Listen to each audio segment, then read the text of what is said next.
Evolution does not make mistakes, yet it gave the most powerful predator in Asia arms so small they could not even reach its own mouth. You stand in the modern Gobi Desert. Dry winds strip away the topsoil. The arid dunes dissolve. The dust sinks into the earth. The barren horizon violently shifts into a humid, blood-soaked conifer forest. The atmosphere grows thick. The temperature rises. The scent of crushed pine and raw iron fills the air. A shadow eclipses the canopy. 5 tons of biological architecture loom over the shattered spine of a fallen giant. Mainstream paleontology calls this creature the Asian T-Rex. That is a comforting lie. The label is a biological insult to a machine engineered for a much darker, far more specific purpose. This is Tarbosaurus bataar. It reaches 13.5 meters in length. It matches the exact dimensions of its North American cousin. Yet, the genome discarded the utility of its hands entirely. They hang from its chassis as pathetic, non-functional appendages.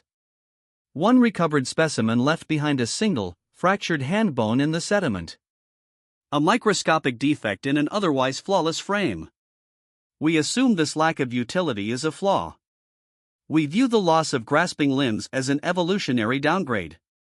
If Tarbosaurus evolved into the absolute pinnacle of specialized killing, why did its biological perfection directly cause its complete erasure from the fossil record? The answer is not found in its hands. It is found in the architecture of its skull. The head is not a mouth. It is a primary weapon system. The jaws of Tarbosaurus exert 10,000 pounds per square inch of bite force. 5 tons of kinetic pressure. A hydraulic press, a reinforced titanium-grade chassis designed to exert lethal downward force without shattering itself. The arms are vestigial stabilizers, non-functional structural remnants discarded by the genome to redirect all metabolic energy into the head. The organism starves its upper body to feed the jaw. Inside this weapon sit 64 serrated teeth. More teeth than Tyrannosaurus rex. Each tooth acts as a localized armor-piercing round. They are not built for clean, surgical kills. They are designed for a strategy of grip and rip. In the Gobi sediment, we find the scattered ribs of a 7-ton Deinocheirus. The bones are deeply gouged. The skeleton is systematically dismantled. Tarbosaurus does not just bite. It tactically disembowels prey larger than itself. But brute force requires calibration. Power without targeting is useless. You assume a predator must look its victim in the eye. You expect forward-facing, binocular vision. You project human sniper mechanics onto an alien frame. Tarbosaurus is blind in the center. Its eyes orient laterally. It possesses a panoramic sweep of the horizon. It has zero depth perception directly in front of its snout. It does not look at what it kills. It senses it. While a massive 5-ton beast sprints through the dense conifer underbrush at 25 miles per hour like a biological semi-truck tearing blindly through wood and flesh, it relies entirely on an invisible tapestry of chemical pheromones pulled rapidly through the Jacobson's organ, a long-range chemical radar that allows a thundering apex predator to track the microscopic scent signatures of a dying giant from miles away with the terrifying, delicate sensitivity of a moth navigating the night air. The macro merges with the micro. Brute force directed by microscopic chemical detection. Look beneath the scaly skin. The true horror lies inside the bone structure. A three-dimensional cross-section of the skull reveals the stress-absorbing mandible, a rigid, specialized jaw structure that lacks any lateral give. The Tyrannosaurus rex possessed cranial kinesis, the shock-absorbing flex of bone joints. Its jaw bones flexed up to 15 degrees. This kinetic give allowed the North American king to wrestle struggling, heavily armored prey like Triceratops without snapping its own face.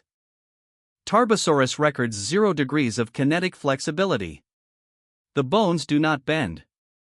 They lock. The interlocking mandibular mechanism, a mechanical trap that ensures once the teeth engage, the only way out is through the catastrophic failure of the victim's bone structure. Ghostly white jaw bones slide into a locked position like interlocking gears. Deep crimson muscle tissue contracts. The trap springs. The titanosaur femur shatters. This is not an animal eating. It is an industrial shearing machine executing a singular, unyielding function.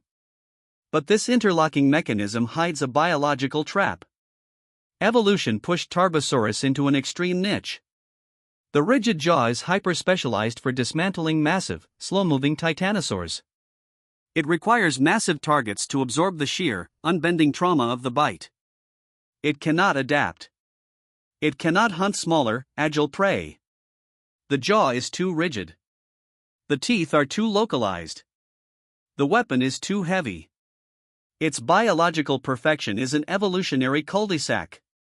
70 million years ago. The Maastrichtian age. The humid Asian forest is not permanent. The Gobi droughts begin.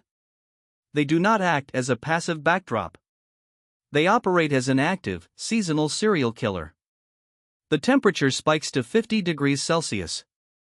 The lush river oasis boils away into a dusty graveyard. Feel the crushing reality of the environment. 5 tons of metabolic weight shift onto 2 pillars of scaly muscle. The equivalent of 5 adult giraffes condensed into a single bipedal frame. The 2-centimeter wide scales press against the scorching sand. They feel like hot, armored coins burning against the earth. The lateral eyes scan the panoramic sprawl of the drying riverbeds. The water recedes. The mud cracks. The massive auditory nerves vibrate. They listen for ultra-low frequency sound. They detect the heavy, agonizing thuds of multi-ton sauropods collapsing miles away in the heat. The environment demands the hydraulic press. Tarbosaurus shares this collapsing world with Aeliormus. Aeliormus is a graceful relative. A long-snouted tyrannosaurid. It possesses a slender jaw. It hunts smaller prey. It survives on agility. As the water vanishes, grace becomes a lethal liability. Aeliormus starves. It goes extinct. It lacks the raw crushing power needed to break open the sun-bleached, hardened carcasses of the massive herbivores left rotting in the dried riverbeds. Nature ruthlessly trims the weak. The biological siege engine prevails. Tarbosaurus survives the violent niche competition of Asia. It stands alone at the apex of a dying ecosystem. It dominates the drought. But it faces an enemy that cannot be crushed by 10,000 pounds of pressure. The changing sky. Humanity views the loss of limb utility as a tragedy. We look at our own hands. We see tools for building, grasping, shaping the physical world. We assume an organism without hands is incomplete. Tarbosaurus achieved a state of pure predation. Arms were metabolic baggage. The entire organism existed solely to transport a jaw to a target. It did not need to build. It only needed to delete. We assume binocular vision is the correct way to perceive reality. Tarbosaurus saw the world in a panoramic sprawl. It proves you do not need to look your victim in the eye to erase them from existence. But recall the single fractured hand bone. The microscopic defect found in the modern dust. That fossilized splinter is the only evidence of struggle. For a creature that discarded its hands to become a god of destruction, the rigid jaw could not bite the drought. The interlocking gears could not crush the evaporation of the rivers. The chemical radar could only detect the scent of endless, inevitable death. The single fractured bone reveals the poetic tragedy of the biomechanical siege engine. The only thing that could ultimately destroy it was the very physical world it tried, and failed, to grasp. It reached the absolute summit of physical dominance. It sacrificed everything for a single, flawless weapon. And that weapon sealed its doom when the world demanded flexibility instead of rigid force. If Tarbosaurus was the ultimate expression of specialized power, does its sudden extinction prove that biological perfection is actually just a dead end?